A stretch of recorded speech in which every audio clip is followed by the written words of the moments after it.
and on we'll go.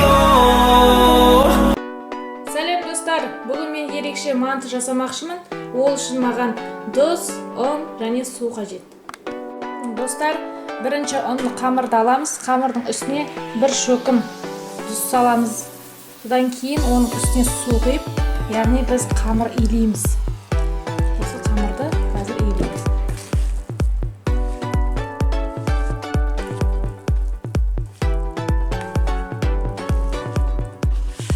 Қамырымыз мықты сылбыр болмау керек, яғни мықты қатты да болмау керек, яғни бір қалыпты болу керек.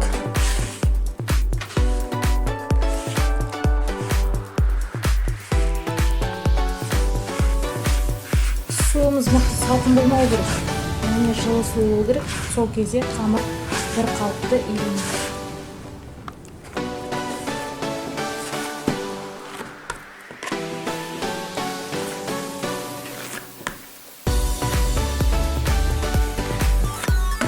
Нанымыз иленді, яғни мықты қатты да емес, мықты жұмсақ та емес, бір қалыпты болды.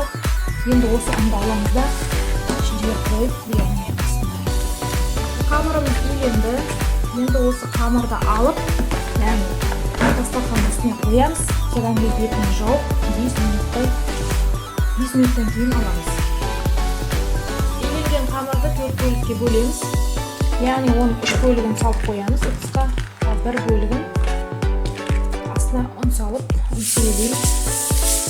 Мұны кәдімгі илейміз нанды.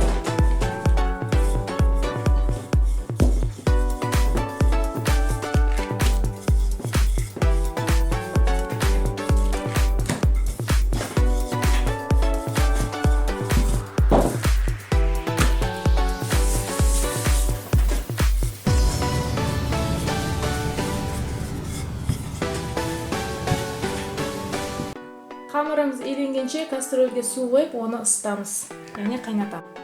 Манағы иленген қамырды жайдым, одан кейін төртбұрышлеп мантыны жасайтындай қылып кестім. Содан кейін мантының листін аламыз, ішін майлаймыз. Майлап болғаннан кейін үстіне мына кесілген қамырларды жаямыз. Яғни бұл қамырларды біз буға пісіреміз. Осылай рет-ретімен қоя береміз. Осы қамырларды илеп алғанша дейін біз жағы мантаварканың ыдысына су құйып, оны қайнатамыз.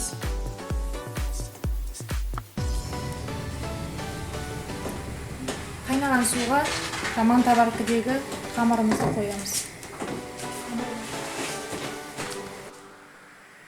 Қамырға подливка жасау үшін біріншіден сәбіз, окорочка, сосын красный перец, картоп қажет.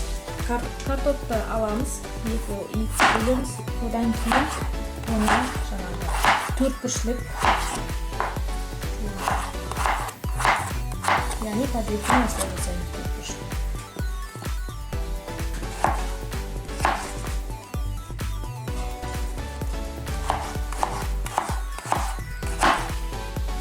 Морковты да осылай, яғни төртбұрышлеп тураймыз, көбейтәрсіз.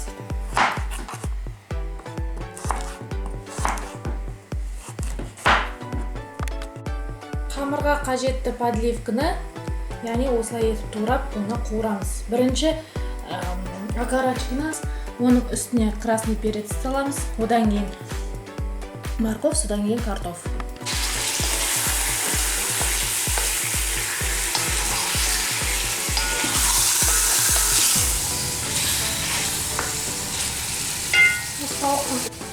Осы қуырылып жатқан тауықтың етін үстіне тұз саламыз.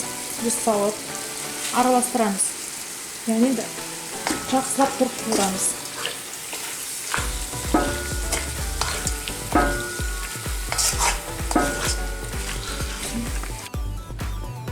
Қамырға жасалынған подливка дайын. Енді оны қамырдың үстіне қоямыз. Яғни саламыз.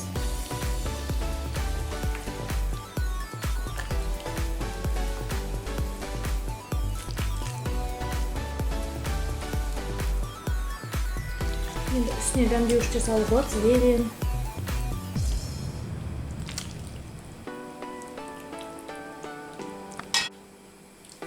Бұл тамақтың атауы үнді мантысы деп аталады. Яғни үйде жасап жеулеріңізге болады. Біріншіден қамырды буға пісіріп аласыздар, сосын подливканы майға қуырып осылай жасауыңызға болады. Және жеген кезде біртіндеп қамырды аласыз да, былай орап жей аласыз. Осылай жейсіздер.